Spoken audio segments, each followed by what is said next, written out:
여러분은 여러분이 말하는 대로 된다고 생각하면 됩니다. 인생은 그냥 이게 법칙이에요. 인생은 곧 말하는 대로. 이 공식을 사용하면 모든 게 쉬워집니다. 이게 성공하는 인생의 전부입니다.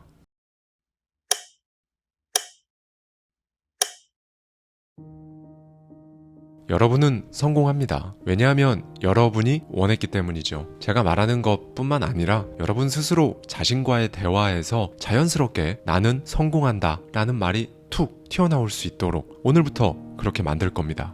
안녕하세요. 하와이 대저택입니다. 월요일의 대저택 서재, 정말 10번 읽어도 아깝지 않은 그 내용, 게리 비숍의 시작의 기술에 담긴 인사이트를 가져와서 저의 생각까지 보태서 나는 성공할 수밖에 없네 라는 멘트가 여러분 입에서 툭 튀어나오도록 만들어 드릴게요. 이번 주는 정말 중요합니다. 오늘부터 4일간 내리 여러분 안에 있는 것들을 싹 바꾸고 결단하는 것까지 대저택 서재로 다룰 겁니다. 저자 게리 비숍은 정말 핵심만 말하는 사람이거든요. 제가 게리 비숍의 책들은 전부 10번 이상 읽었는데요. 저자가 말하는 건 딱 하나예요. 자기 파멸적 독백을 끝내라. 인생은 이것만 끝내면 쉬워진다. 네, 여러분. 성공은 5%의 전략과 95%의 마인드 세팅이란 건 알고 계시죠? 95%의 마인드 세팅은 오로지 자기와의 대화가 결정한다는 거예요. 자기 파멸적인 대화를 끝내야 마인드 세팅을 비로소 시작할 수 있다는 거예요. 다시 한 번 더 말씀드리겠습니다. 성공의 95%를 차지하는 마인드 세팅은 오로지 자기와의 대화가 결정하는 겁니다. 그동안 여러분께서 마인드 잡아야지, 마인드셋 해야지, 동기부여 해야지, 동기부여 받아야지, 이렇게 아무리 마음을 먹었어도 뒤돌아서면 다시 그냥 일상이잖아요. 똑같고요. 그랬던 이유가 이 마인드셋을 시작하려면 게리 비숍의 말처럼 속으로 말하는 파멸적인 말들, 안 좋은 말들, 부정적인 말들을 이걸 먼저 없애고, 그러니까 하지 않게 된 다음에 마인드를 잡든 동기부여를 하든 할 수가 있는 거거든요. 그런데 지금까지 이건 그대로 놔두고 바로 마인드셋, 동기부여 막 해봐야 이렇게 달려드니까 더 안 되셨던 겁니다. 여러분이 정말 뭘 하든 스스로의 목소리를 외면하고 주변만 쳐다보면서 뭔가 상황을 바꿔보려고 발버둥 치면 절대로 상황은 바뀌지 않습니다. 열심히 운동하고 공부하고 일을 해도 여러분 내면에서, 그리고 직접 내뱉는 말로 난 게으른 편이라, 내가 무슨 똑똑한 사람도 아니고 나 정도 하는 사람은 널렸지, 이러고 있으면 절대로 상황이 바뀌지 않는다는 걸 말씀드리는 거예요. 결국 모든 상황은 주변 환경 때문이 아니라 나와 나누는 자기와의 대화가 의욕을 꺾어 놓는다는 걸 항상 기억해 주셨으면 좋겠어요. 그래서 제가 제 온라인 강의든 오프라인 세미나든 유튜브 영상까지 정말 일관되게 이 말씀을 엄청나게 드렸던 겁니다. 자기 자신과 대화해야 한다. 성공할 나와 대화해야 한다. 성공이 너무 당연한 나와 대화해야 한다. 그리고 이 대화라는 건 진짜 누구랑 얘기하는 거랑 똑같이 티키타카 하면서 하는 그런 대화여야만 한다. 마인드셋은 거기에서부터 시작하는 거고 출발하는 거다라고요. 아니, 아는데 그게 진짜 어려워요. 하시는 분들이 참 많아요. 알죠? 압니다. 이거 쉽지 않아요. 일단 나도 모르게 속마음으로 자동 재생되는 비판의 목소리, 나는 잘해보고 싶은데 그럴 때마다 나오는 그 거지 같은 목소리를 지우는 단계부터 사실 어려우실 겁니다. 근데 제가 예전 청소력 영상에서도 말씀드렸지만 청소할 때도 똑같잖아요. 일단 오염된 걸, 그러니까 부정적인 걸 닦아내고 긍정적인 걸 채우는 겁니다. 자, 간단합니다. 오늘 그리고 내일 알려드릴 6개의 문장만 확실히 외우셔서 쓸데없는 내면의 목소리가 올라올 것 같으면 진짜 때와 장소를 가리지 않고 이 6개의 문장으로 눌러버리는 거예요. 이거 돈 드는 것도 아니고 시간도 안 듭니다. 안 해볼 이유가 없죠. 오늘부터 이 자기 파멸적 독백을 완전히 끝내는 작업 같이 시작해 보시죠. 여러분께 답을 찾으라는 게 아닙니다. 여러분이 곧 답이니까요. 여러분이 바뀌면 됩니다. 이 6개의 문장은 이렇게 나뉘거든요. 자기 파멸적 독백을 밀어내는 3문장, 새롭게 채워넣는 3문장. 반복할게요. 밀어내는 3문장, 채워넣는 3문장입니다. 오늘은 밀어내는 3문장에 대해 자세히 살펴볼게요. 첫 번째 문장입니다. 나는 의지가 있다. 굉장히 간단해서 지금 헛웃음이 나오는 분들 계실 수도 있는데요. 이 문장의 위력을 간과하지 마세요. 여러분, 이 의지란 단어를 찾아보면요, 늘 준비되어 있는 상태 혹은 그런 자질, 기꺼이 하려는 마음이라고 되어 있어요. 다시 말해 새로운 관점으로 상황을 바라보고 삶을 살아갈 수 있는 상태를 지녔다는 뜻입니다. 네, 의지란 내 인생에 개입할 수 있는 힘 그 자체를 의미하거든요. 우리는 사실 세상을 이렇게 보거든요. 원하는 것처럼 보이는 것과 원하지 않는 것처럼 보이는 것으로 구분합니다. 내가 이 직업을 원하는 것처럼 보이는지 원하지 않는 것처럼 보이는지 이렇게 애매모호하게 판단합니다. 이게 이렇게 애매한 이유는요, 렌즈 자체가 안 좋아서 그래요. 이 렌즈를 끼고 세상을 바라보니까 흐리게 보이고 왜곡되게 보이고 그러는 거예요. 이제 보고 있는 렌즈를 한번 갈아 끼워 볼게요. 자, 내가 이걸 추구할 의지가 있는지, 내가 추구할 의지가 없는지 이 렌즈로 보기 시작하면 모든 게 분명해집니다. 내가 정말로 할 의지가 있는 일인지 이렇게 딱 이해하고 나면 잠재의식에 대한 통제권을 되찾아올 수 있어요. 모든 걸 여러분 뜻대로 통제하는 겁니다. 엉뚱한 자기 속마음 대화나 과장된 기분을 딱 간파하고 여러분 스스로가 만들었던 그 장벽을 깨부수는 게 바로 의지의 표현인 겁니다. 우리는 주로 이 의지란 단어를 이렇게 사용합니다.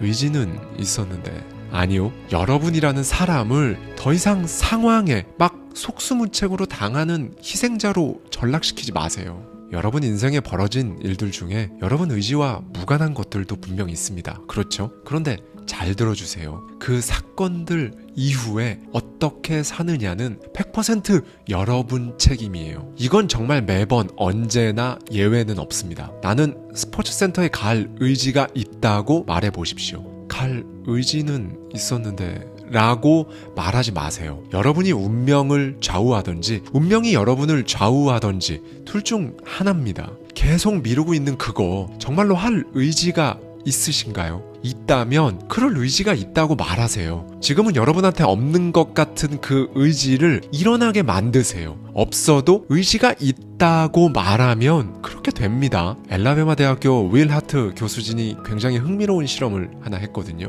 특정 사건을 가지고 부정적, 긍정적, 중립적으로 표현을 다 다르게 했을 때 사람의 신체, 심리가 어떻게 달라지는지 분석을 한 거죠. 그 결과 우리가 실제로 쓰는 언어에 따라 기분이 극적으로 올라가기도 하고 내려가기도 하는 걸 확인했어요. 네, 우리는 바로 이 언어로 우리가 보는 상황, 뭔가를 실제로 하는 방식까지 싹 바꿔야 합니다. 언어로 내 상황을 묘사할 때, 내 기분을 나타낼 때 사실은 다 조심해야 해요. 다 말하는 대로 되어버리니까요. 제가 예전 영상에서 몇 번 말씀드린 적 있었는데요. 속마음도 조심해서 말해야 한다. 속마음이라고 해서 부정적인 것들 함부로 말하지 마시라고 말씀드렸던 것도 다 이것 때문이에요. 성격이 어때서 못하고 저래서 못하고 같은 거 없습니다. 지금 살고 있는 삶 말고 원하는 삶을 살 의지가 있으시잖아요. 그러면 여러분은 진짜 생각보다 쉽게 이거 됩니다. 마키아벨리가 말했죠.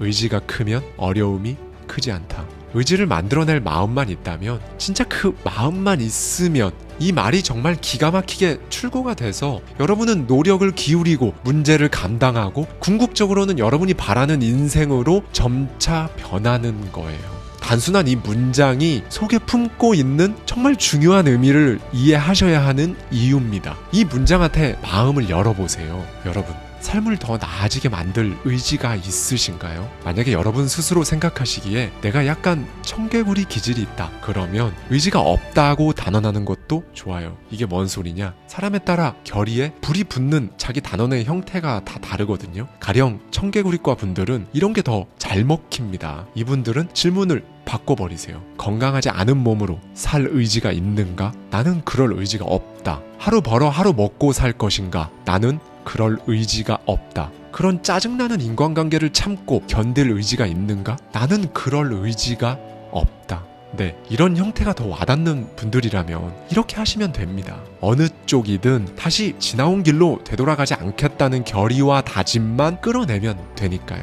여기서 중요한 건요, 이렇게 할 거야 아니면 이렇게 될 거야 라고 미래형으로 말하지 않는 겁니다. 해야 돼, 해보지 뭐 라는 말도 하지 마세요. 왜냐하면 이런 말을 딱 하는 순간 사람은 이미 무의식적으로 그 일이 언제 일어날지를 생각하는데 그게 분명 지금은 아니라는 점에서 빵점짜리 문장입니다. 우리가 새해 다짐을 그토록 자주 포기하는 이유는 나중을 뜻하는 언어를 사용하기 때문이에요. 지금, 당장, 여기, 이 순간에 그렇게 한다고 바꿔야 합니다. 이건 안 할 거야와 이건 안 한다 사이에는 엄청난 차이가 있죠. 나는 부지런할 것이다와 나는 부지런하다에도 엄청난 차이가 있고요. 네, 여러분, 답이 들릴 때까지 자신에게 물어보는 겁니다. 나는 그럴 의지가 있는가? 그래, 나는 의지가 있다. 혹은 아니, 나는 그럴 의지가 없다 라는 대답이 나올 때까지 계속 물어보세요. 나는 진짜 이걸 할 의지가 있는가? 그리고 나서 답이 나오면 바로 내뱉어 보세요. 나는 이겼다. 파멸적 독백, 그러니까 거지 같은 내 속마음을 밀어내는 두 번째 문장입니다. 나는 이겼다. 혹시 좀 유치한가요?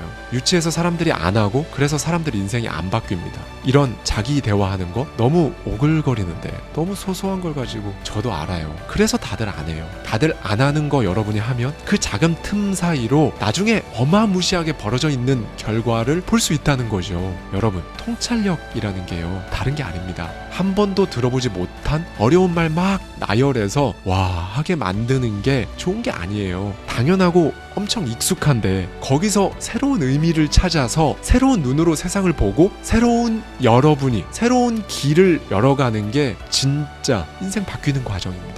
네, 여러분, 생각이라는 건요 사실 진짜 강력하거든요. 그래서 우리를 계속 목표를 향해 밀어붙입니다. 그 목표가 실제로 뭔지 깨닫지 못하고 있을 때도 생각은 그냥 밀어붙여요. 이렇게 우리 뇌는 늘 이기도로 세팅되어 있어요. 여러분이 내가 어떤 자산가가 된다 계속 생각하면 그렇게 됩니다. 그 직장에 들어간다 계속 생각하면 진짜 되거든요. 그런데 왜 안 되냐? 계속 생각 안 하시니까요. 보통 생각날 때마다 생각하시거든요. 진짜 계속 생각하신 분들, 그래서 진짜 원하는 만큼 부를 이루고 원하는 직장에 취직하고 이직하고 하신 분들, 저에게 보내주신 메시지만 해도 지금까지 1000통이 넘습니다. 진짜 그것이 현실이 안 되는 이유는 딱 두 가지예요. 정말 아주 작은 0.0001%라도 나는 안 될 것 같은데, 나는 자기 파멸적 독백을 남겨둬서 그렇습니다. 이게 아니라면 여러분이 진짜 원하는 것과 원한다고 말하는 것, 이 두 개가 서로 달라서 그런 거고요. 그러니 한 번 더 체크해 보세요. 여러분이 진짜 원하는 거 그거 맞나요? 다른 사람이 봐줬으면 하는 그런 트로피 말고요, 진짜로 여러분이 원하는 게 맞나요? 그럴 의지가 있으신가요? 조금이라도 다른 사람 눈을 의식한 거면, 다른 사람한테 뭔가 좀 있어 보이기 위한 거라면 이기지 못할 가능성이 높습니다. 수입을 늘릴 수 없을 것 같으신가요? 살을 뺄 수 없을 것 같아요? 무심결에 저 무의식 끝에서 나는 경제적으로 이 계급에 속하고 내 몸매는 이 수준이라고 생각하시는 건 아니고요. 그래서 내가 가장 익숙한 장소에 머물게끔 스스로 행동하고 있는 건 아닌가요? 여러분은 여러분 생각 중 가장 깊은 곳에서 명령하는 길로 따라갑니다. 그 명령 안에서 여러분은 지금도 이기고 있어요. 그 명령에 따라 여러분을 증명하기 위해서 무언가를 계속 하고 있으니까요. 그 명령에서 벗어나기 위해서는 정확히 그 명령을 바꾸고 싶으시다면 가만히 거울 앞에 서서 여러분 스스로를 똑바로 보세요. 이 방법도 제가 여러 번 말씀드렸는데, 뭔가 거울 앞에 서서 스스로를 바라본다? 민망하고 안 하시는 분들 계시거든요. 그런데 실제로 진짜 딱 한 번이라도 해보신 분들은 저한테 어떤 반응을 주셨는지 진짜 저도 놀랍니다.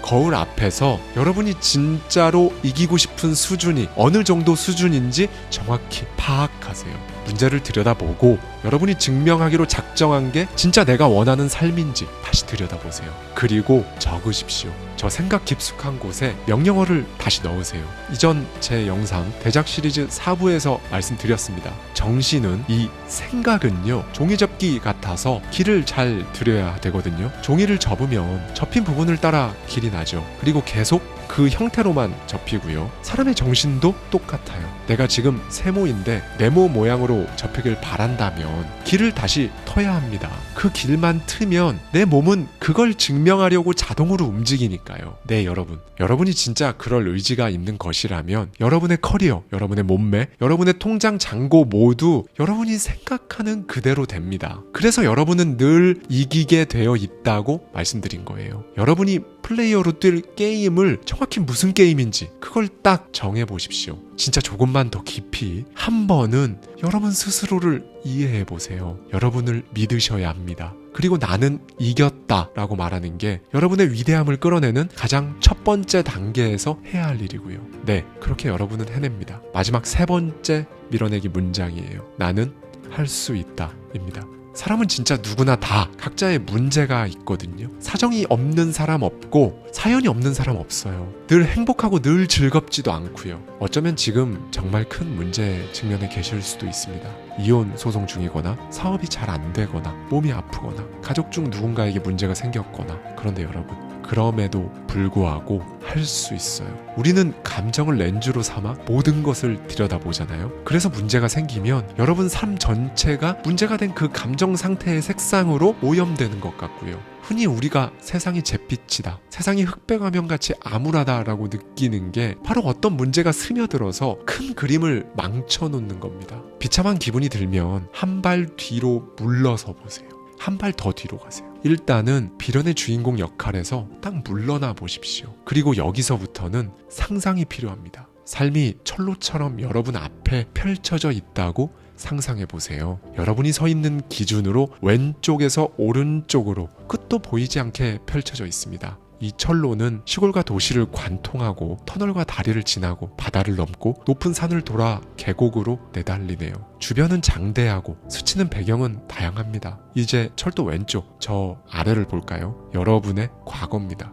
여러분의 출발지이자 여러분이라는 삶을 여행하면서 이미 지나온 땅이죠. 그 길을 따라 더 멀리까지 내려가 보세요. 그러면서 여러분에게 일어났던 모든 일을 조망하세요. 초등학교 입학식, 대학교 졸업식, 원하던 직장 첫 출근 날, 결혼할 사람을 처음 만난 날, 지금 여러분이 어디쯤 왔느냐에 따라 다르겠지만 여러분에게는 뒤돌아볼 수 있는 멋진 경험이 정말 수십, 수백 개가 있을 겁니다. 나쁜 기억도 한번 떠올려 보세요. 고생했던 때, 다툼과 이별, 대출 때문에 속이 다 탔던 일, 정말 피 터지게 공부하고 혹은 아팠을 수도 있겠죠. 이 모든 문제를 결국 극복해서 여기까지 왔습니다. 이제는 돌아서 철로 반대 방향으로 볼까요? 오른쪽은 여러분의 미래입니다. 앞으로 일어날 일들을 쭉 보세요. 여러분을 기다리고 있는 경험과 사건들을요. 아이가 태어나고 그 아이의 아기가 태어날 수도 있겠죠. 사회생활을 하며 정말 믿을만한 좋은 사람을 만날 수도 있습니다.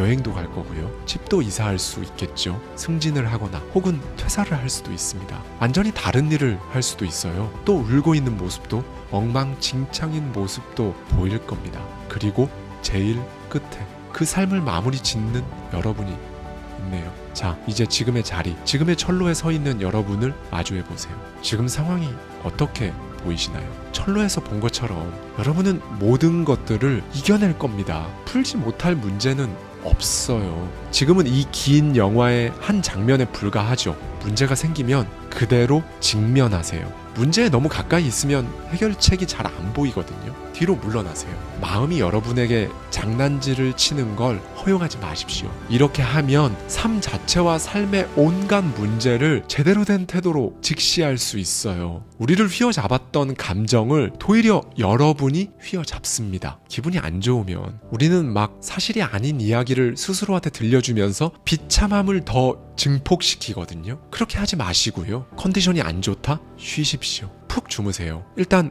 컨디션의 문제란 걸 깨닫고 그 다음에 원인을 해결하세요. 여러분, 정말 항상 무슨 일이 벌어지고 있는지 스스로에게 물어보세요. 진짜로 그 감정에 잠식돼서 막 예술영화를 만들고 절절한 발라드를 만들어서 내보내야 하는 제작 목적이 아니라면 이성적으로 판단하셔야 합니다. 그래야 빠져나올 수 있어요. 지금의 문제는 돌뿌리예요. 여러분은 이 상황을 감당할 능력이 있고요. 인생 끝나지 않습니다. 그리고 아직 안 끝났어요. 나는 할 할 수 있다 라는 말이 오글거리는 게 아닙니다. 여러분이 문제를 덮어놓고 분명하고 선명하게 살아가는데 너무 무관심한 채로 그 감정에 잠식돼서 주저앉아 있으면 오히려 그 상황이 더 보기에 안 좋습니다. 그동안 사실 우리는 끊임없이 제잘거리는 자기 비판으로 점철된 내면의 독백만 되풀이하며 살아왔거든요. 그렇게 여러분이 원하는 삶과 나는 좀 더 먼 거리에 있다고 생각하며 살아왔죠. 우리는 하루에 5만 개의 생각을 합니다. 그 중에서 안 듣고 싶은 말, 극복하고 싶은 말, 물리치고 싶은 말이 정말 얼마나 많으신가요? 최신 신경과학, 심리학 연구들을 살펴보면 여러분이 스스로 나누는 이 대화는 정말 삶의 지대한, 아니 삶을 만드는 전부, 전체라고 해도 과언이 아니에요. 그러니 여러분이 처한 상황을 묘사할 땐 정말